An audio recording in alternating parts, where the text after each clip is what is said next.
God's World News has been providing current events coverage that helps students live out the gospel. Our print and digital formats make it easy for kids to learn through news stories that are both factual and biblically sound.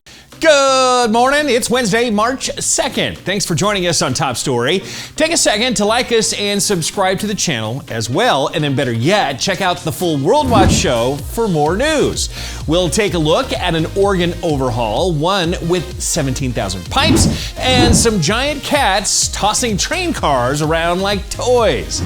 Now, here's Top Story. Under the specter of war in Ukraine, massive inflation in the United States, and near record low polling numbers, President Joe Biden gave his first State of the Union address last night. But he spoke first about the bravery of the Ukrainian people. He thought he could roll into Ukraine and the world would roll over. Instead, he met with a wall of strength he never anticipated or imagined. He met the Ukrainian people.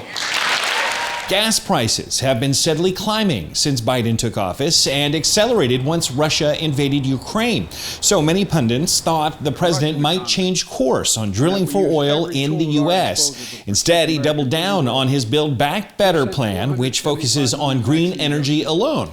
He did say that the U.S. would dip into its emergency oil reserve. Tonight, I can announce the United States has worked with 30 other countries to release 60 million barrels of oil from reserves around the world.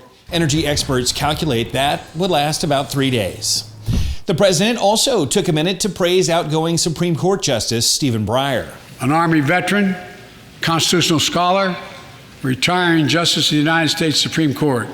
Justice Breyer, thank you for your service.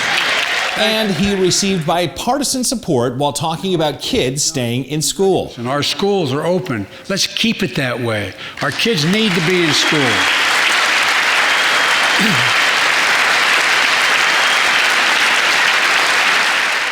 Iowa Governor Kim Reynolds gave the Republican rebuttal and laid the blueprint of how Republicans will likely run in the midterm elections, focusing on parents' rights to guide their children's schooling, the hypocrisy of elected officials enforcing rules they themselves ignore, and the rising crime spreading across the country. It feels like President Biden and his party have sent us back in time to the late 70s and early 80s, when runaway inflation was hammering families.